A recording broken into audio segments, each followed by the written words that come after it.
Buenas tardes a cada uno de ustedes, estamos en otro tiempo con el Señor.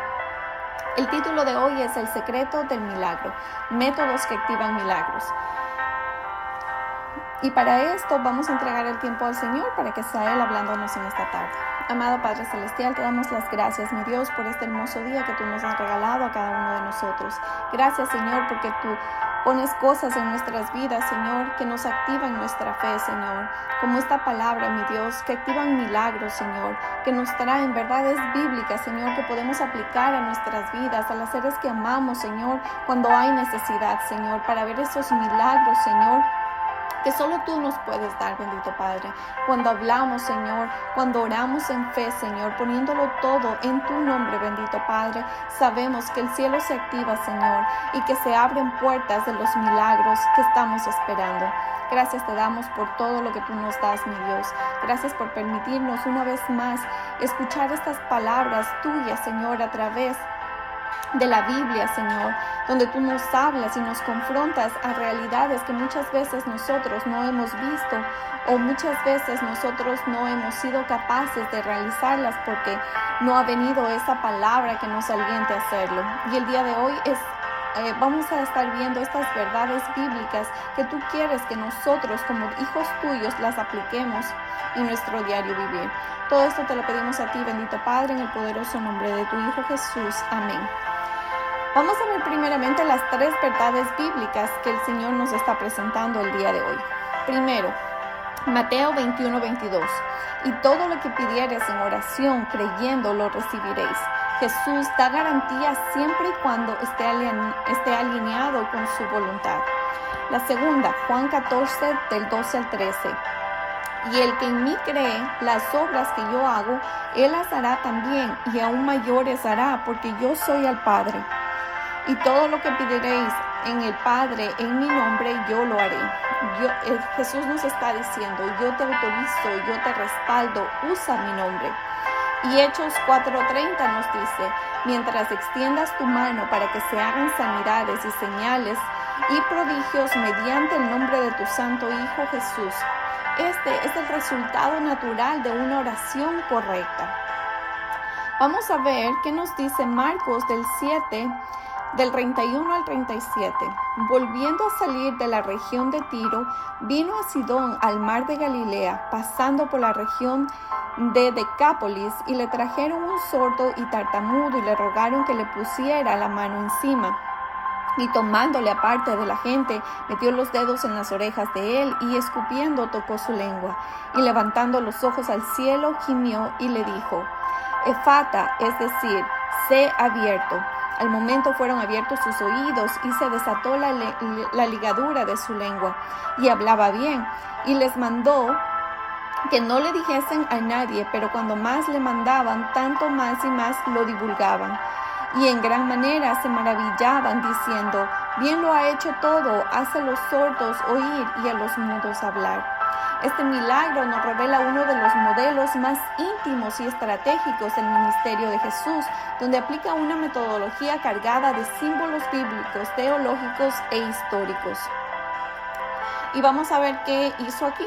Jesús primero le tomó aparte de la gente, esta metodología de apartados. Dios obra profundamente en quien está dispuesto a ser apartado para Él. Éxodo 33:7 nos dice, y Moisés tomó el tabernáculo y lo levantó lejos. Fuera del campamento buscaba a Jehová. Salía al tabernáculo de reunión que estaba fuera del campamento. Y en Oseas 2:14 nos dice, yo lo traeré y le llevaré al desierto y hablaré a su corazón. Los milagros más profundos ocurren fuera del ruido, donde Dios trata directamente con el corazón de cada uno de nosotros. Segundo, Jesús metió sus dedos en las orejas y tocó su lengua. Aquí está usando un contacto profético. Él no siempre usó el mismo método. En este caso, usó un contacto directo, porque Jesús ataca la raíz del problema: oído cerrado, incapacidad para oír la verdad; lengua trabada, incapacidad de proclamar la verdad. En la Biblia el oído está conectado con la obediencia, y así nos dice el Salmo 46, has abierto mis oídos, y en Isaías 50 del 4 al 5 nos dice, Jehová el Señor me abrió el oído, y yo yo no fui rebelde. Jesús está abriendo lo que estaba cerrado espiritualmente. Tercero, escupió. En el mundo judío, la saliva representaba autoridad, vida interior, transmisión de virtud. Jesús estaba comunicando: mi autoridad entra en tu vida, en tus limitaciones y las convierte. Cuarto, levantó los ojos al cielo. Jesús no actúa para sí. Antes de hablar, de ordenar, conecta con el Padre, revelando otra metodología. Todo milagro nace de una conexión con el Padre. Y el Salmo 123:1 nos dice: a ti alcancé mis ojos y a ti que habitas en los cielos. Y Lamentaciones 3:41 dice: levantemos nuestros corazones y manos a Dios en los cielos. Cuando oras, tú miras al cielo y levantas tus manos y alabas al Señor. Quinto, Jesús gimió. El gemido del Espíritu representa una carga espiritual, un dolor redentor, una autoridad que rompe cadenas visibles. Y Pablo también habla de esto en Romanos 8:26. El Espíritu mismo intercede por nosotros con gemidos indecibles. Este gemido no es emocional, es espiritual antes del milagro, porque aquí se libra una batalla espiritual en lo invisible. Sexto, Efata, sea abierto. Palabra autoritaria y profética. Jesús dijo: Efata, soltó una palabra precisa, una orden concisa. Usó la palabra exacta para entrar a la raíz del problema.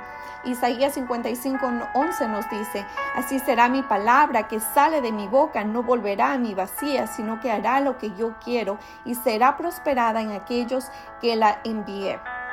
Y el Salmo 33:9, Él dijo y fue hecho, Él mandó y existió. Los milagros son igual a palabras específicas, más la autoridad divina y más la conexión con el Padre. Séptimo, el resultado fue inmediato. Métodos sobrenaturales, cambios inmediatos. El poder de Jesús no necesitaba tiempo, ni un proceso, ni una repetición, era inmediato. Jesús tenía una metodología espiritual que la podemos aprender y aplicar hasta hoy en día. Y la primera es apartar lo que quieres ser transformado. Segundo, entrar en la raíz del problema, no en la superficie del mismo. Tercero, transmitir vida desde la presencia, no desde la emoción. Cuarto, mirar al cielo antes de ver el problema, poner los ojos en Jesús, hacer tesoros en el cielo, buscando primeramente el reino de Dios. 5. Gemir, dejar que el Espíritu interceda por nosotros. Sexto, soltar una palabra precisa al Padre. Y séptimo, actuar en autoridad, no en ansiedad, no en nuestros propios sentimientos, sino con esa autoridad que el cielo nos da. Esa metodología sigue activa hoy porque el poder de Cristo sigue siendo el mismo de ayer, de hoy y siempre. Las metodologías espirituales no son peligrosas si nacen del Espíritu Santo y tienen una motivación correcta. Son peligrosas cuando nacen de la carne. No todo método es espiritual, pero el Espíritu puede utilizar métodos de acuerdo al caso al que estemos orando o al que estemos pidiendo. Y 1 Corintios 12:11 nos dice: pero todas estas cosas las hace uno y el mismo Espíritu, repartiendo a cada uno en particular como Él quiere. El Espíritu escoge el método, no al predicador, ni la tradición, ni la emoción. Por eso Jesús actúa diferente en cada persona. Todo fue guiado por el Espíritu y lo confirma Pablo en Romanos 8:14, porque todos los que son guiados por el Espíritu de Dios, estos son hijos de Dios. Todo debe ser guiado por el Espíritu sin atribuirnos nada a nosotros mismos, porque todo el poder viene únicamente de Dios por medio de su Hijo Jesús. Y Pablo nos habla de una condenación cuando no hay atribución para algo o para alguien más que en Dios. Y en 2 Corintios 4:2 nos advierte: antes bien renunciamos a lo oculto y lo vergonzoso, no abandonando con astucia ni adulterando la palabra de Dios. Toda la gloria es solo para Dios, pero si excluir todas estas metodologías invalidarían las enseñanzas bíblicas, también estamos mal. El método no tiene poder por sí mismo, pero cuando es usado bajo la guianza del Espíritu, Él nos va a decir qué método quiere que usemos según las circunstancias en las que estemos pasando. Y vamos a ver las metodologías válidas según la Biblia. Primero, el aceite de la unción. Ungir enfermos dice que en el Antiguo Testamento, pero en Santiago 5 del 14 al 15 nos dice, ¿está alguno enfermo entre vosotros? Llamen los ancianos de la iglesia y oren por él, ungiéndolo con aceite en el nombre del Señor. Y la oración de la fe salvará al enfermo. Esta es una orden apostólica para la iglesia de hoy. El aceite no sana, sino la oración de fe. Pero el aceite es una forma simbólica. El aceite significaba en la cultura bíblica separación, dedicación, transferencia, presencia del Espíritu, autoridad. En la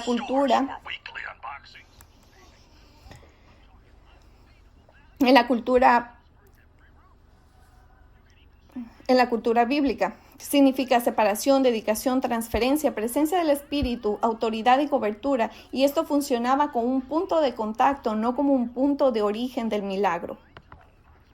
Eso es lo que estamos viendo en esta parte. La segunda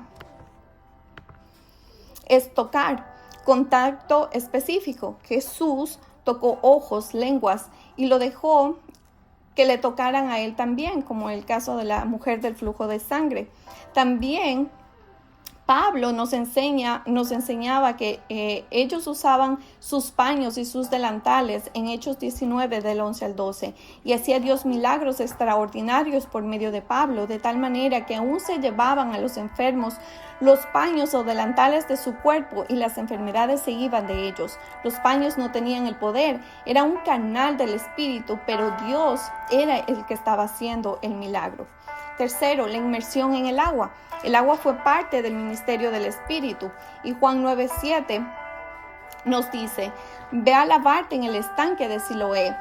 Fue entonces y se lavó y regresó viendo. Esto le pasó al ciego cuando Jesús lo sanó. No fue un bautismo, fue una obediencia a la instrucción del Maestro. Jesús usó este método para el agua, pero el agua no fue quien lo sanó, sino fue Él precisamente. Cuarto, la imposición de manos.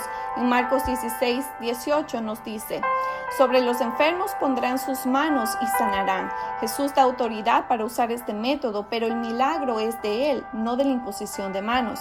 Y Hechos 28:8 nos dice, y aconteció que el padre de Publio estaba en cama, enfermo con fiebre y de disentería, y entró Pablo a verle y después de haberlo orado le impuso las manos y le sanó. Este método se sigue usando porque es bíblico. Quinto, mezclas inusuales guiadas por el Espíritu Santo. Jesús hizo barro con su saliva, usó palabras arameas, le dijo al ciego en Hechos 3:4. Pedro con Juan, fijando en los ojos, le dijo, míranos. Entonces ahí fue el milagro donde este ciego pudo ver. Sexto, acostarse sobre el enfermo, sobre el niño muerto, Hechos 20:10. Entonces descendió Pablo y se echó sobre él, y abrazándole dijo, no os alarméis, pues está vivo. Pablo se posó sobre él y lo abrazó. Este método fue dado por el Espíritu Santo también. Pero esto requiere mucho discernimiento y de verdad debe ser guiado por el Espíritu. No lo podemos coger nosotros este método y hacerle porque está en la Biblia, sino todo debe ser guiado por el Espíritu. ¿Qué el Espíritu nos quiere decir cuando vayamos a hacer uno de estos milagros a través de nosotros? ¿Qué debe hacer un hijo de Dios el día de hoy? Bueno, pues tenemos que no usar métodos inventados, no imitar métodos ajenos a los de la Biblia. No tenemos que hacer un show con cada método. No podemos repetir fórmulas sin dirección del Espíritu Santo, ni rechazar lo que la Biblia autoriza. La clave es ser guiados por el Espíritu. Y 1 Corintios 2:4 dice, y ni mi palabra ni mi predicación fue con palabras persuasivas de humana sabiduría, sino con demostración del Espíritu y de poder. No estamos validando la imitación mecánica, sino la obediencia espiritual. Las razones por las que debemos hacerlo son: si podemos utilizar métodos apostólicos y cristocéntricos, los métodos no tienen el poder. El poder está en el Espíritu de Dios. Y Zacarías 4:6 nos dice, no con ejército ni con fuerza, sino con mi espíritu, ha dicho Jehová de los ejércitos. Jesús también fue guiado por el Espíritu para usar estos métodos. Y Juan 5:19 nos dice, no puede el Hijo hacer nada por sí mismo, sino lo que ve hacer al Padre. Jesús no actuó por costumbre, sino fue por una visión espiritual. Segundo, los métodos bíblicos siguen siendo válidos cuando se cumplen dos condiciones. Primero, cuando es guiado por el Espíritu Santo, y segundo, cuando es en el nombre de Jesús. Y Marcos 16, del 17 al 18, nos dice: y estas señales seguirán a los que creen.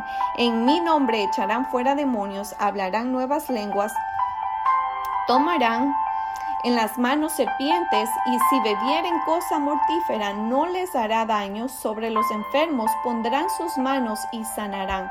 Por eso podemos usar estos elementos si son guiados únicamente por el Espíritu Santo y solamente para la gloria de Dios.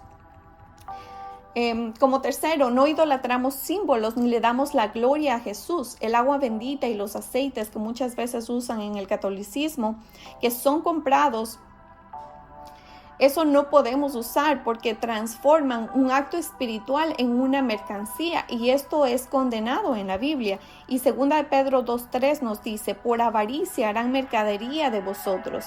Y en Hechos 8:20, tu dinero perezca contigo, porque has pensado que el don de Dios se obtiene con dinero. Entonces estos símbolos no podemos comprarlos porque eso no nos está enseñando la Biblia. Si nosotros queremos usar un símbolo, nosotros mismos tenemos el poder, con una oración en fe, de convertirlos y separarlos para que sean estos símbolos para un uso solamente espiritual. Cuarto, ¿cómo funciona en un creyente guiado por el Espíritu? Cuando el Espíritu Santo pone en ti una convicción, no una emoción, para hacer lo siguiente.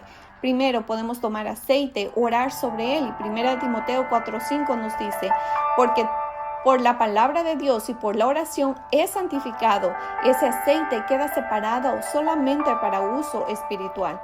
Lo aplicamos en obediencia en el nombre de Jesús. También esto actúa según lo que el Espíritu Santo te indicó, porque la fe obedece instrucciones. El agua, si el Espíritu te guía a usar agua, como en Juan 9:7, manda al ciego a lavarse en el estanque de Siloé para activar la fe, no es el agua, es la obediencia en fe. Si no te sientes capaz de hacerlo, puedes buscar a un líder lleno del Espíritu Santo, porque Dios usa esa autoridad espiritual para activar milagros, como Dios lo hizo muchas veces con Pablo y con otros discípulos. Los símbolos activan la fe, es el enfoque y la activación con su voz. Y en Isaías 22 nos dice: el Señor habló por medio de Isaías y dijo: quítate el saco de luto y las sandalias, y él lo hizo. No era necesario, pero era un acto profético. Y vamos a regresar a Hechos 19 del 11 al 12. Y hacía Dios milagros extraordinarios en mano de Pablo, de tal manera que aún se llevaban a los enfermos los paños o delantales de su cuerpo, y las enfermedades. No era el paño, era Dios. Pero el acto simbólico activaba la fe y la obediencia de las personas que eran atraídos con estas pertenencias de Pablo. Si alguien cree que el objeto tiene poder, es idolatría. No podemos comprar objetos que dicen que son benditos, porque es apostasía. El poder no está en el objeto, sino en Jesús. Pero cuando tú oras, tú consagras y aplicas en el nombre de Jesús y eres guiado por el Espíritu Santo, estás practicando un principio bíblico, apostólico y cristocéntrico. Eso es lo que el Señor quiere decirnos el día de hoy, que cualquier cosa, cualquier método que utilicemos debe ser totalmente y absolutamente guiado por el Espíritu Santo. No podemos hacerlo en nuestras propias fuerzas ni como nosotros queramos. Cada uno de estos métodos que Jesús mismo utilizó fue guiados por el Padre, y cada caso es especial y el Espíritu te va a hablar de diferentes maneras. Cómo tú actuar depende de la situación en la que estés, pero todo tiene que ser por fe, y no podemos poner nuestra fe en el objeto o en el agua o en los elementos que estemos haciéndolo, sino tiene que ser en el poder de Dios. Si Dios usa estos elementos es porque Él tiene planes, pero nosotros no lo podemos saber, no lo podemos discernir por nosotros mismos. El Espíritu requiere que nosotros seamos obedientes a lo que Él quiere que hagamos en cada caso particular. Que Dios los bendiga a cada uno de ustedes y que el Señor los enseñe a utilizar estos elementos cristocéntricos para activar esos milagros que el Señor ya ha puesto en nuestras manos. Solo necesita nuestra obediencia, nuestra transformación, para nosotros tener esa comunión con el Señor y poder discernir entre lo que viene de Dios y lo que viene de nuestros propios sentimientos. Que Dios los bendiga y tengan una excelente tarde.